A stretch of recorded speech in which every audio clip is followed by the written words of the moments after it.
Hey everybody, welcome to Traffic School NYC, and I am Judge Adrienne Lloyd. It has been a really long time since the last time I decided to post and share information for those who drive and therefore have to park in New York City.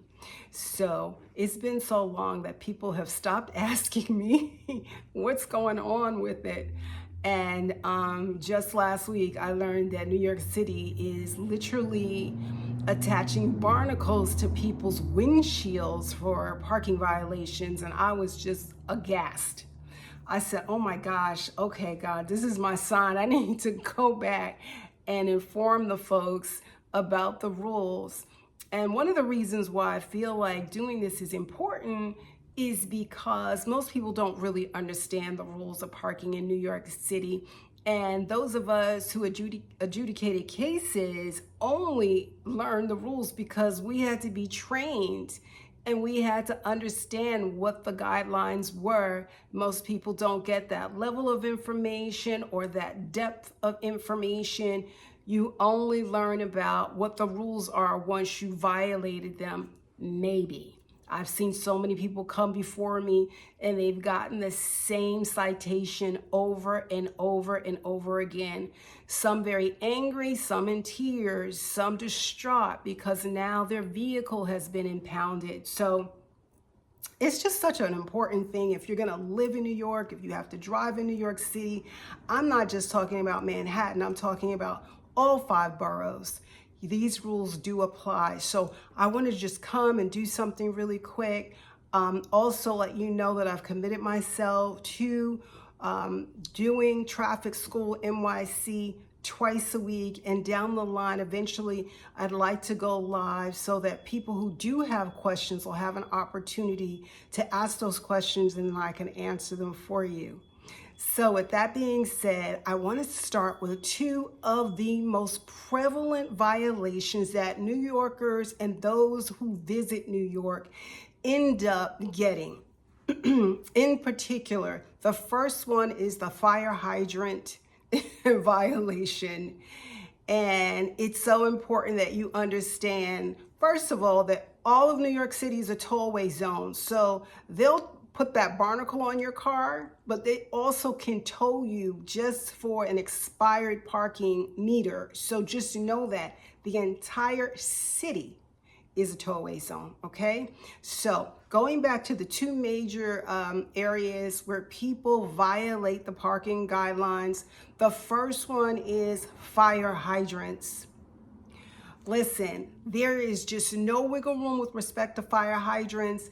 If you are parked within 15 feet of a fire hydrant, you are in a situation where you are likely to get summoned, and those tickets are expensive.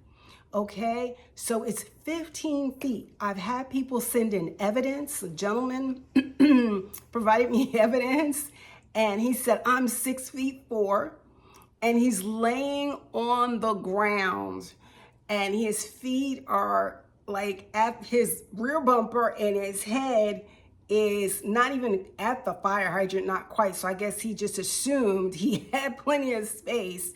And I'm like, your evidence has in fact doomed your case. The fact that you're 6'4" and you're demonstrating that you were a little over 6 feet from a hydrant is an automatic violation. It's 15 feet, people, 15 feet. Okay, so I don't know what you have to do, if you're going to take a tape measure, if you're going to use an app that measures for you, if you're going to get out and walk 15 steps and it's on either side of the hydrant, it's 15 feet. You can't double park in front of a hydrant either. That's a violation, okay? So you might say, well, I'm not parallel parked necessarily against the curb, but you're still in violation if you block that hydrant. There are some exceptions to the hydrant rule.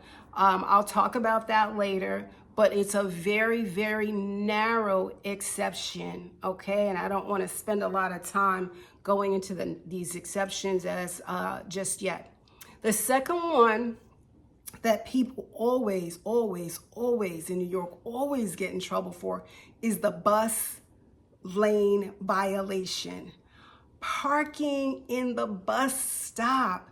You cannot park in the bus stop. Let me tell you, if you are on a block, right, and there's a bus stop at the corner, and there is nothing else after the bus stop, or even if there's a fire hydrant after the bus stop rules the whole block. The whole block. Unless there's another sign that might allow parking or might say no stopping or no standing, and it's a different zone, that's one thing. But if it's just a bus stop on that block, you could be at one, and we know how long New York City blocks are, right? You could be at one end of the block and the bus stop all the way in the corner at the other end. It's a violation. The bus stop rules the entire block. Keep that in mind. Also, if there is a bus stop and then after the bus stop, there is a sign that says maybe parking from 7 a.m. to 4 p.m., right? Maybe it's alternate side or something like that. Okay, so now you've got the bus stop. Now you've got another zone. So you're like, okay, I'm good. I'm not in the bus stop. You cannot allow either your front or your rear bumper to go across the line into the bus stop. So the body of your vehicle may in fact be outside the line, but if your bumper is over that line, honey, it's a violation. All right, I hope this was helpful. Oh my God, don't get those barnacles on your car. Lord, just follow me, like, share, subscribe, because I'll be back with more important information for you and save you some money. God bless.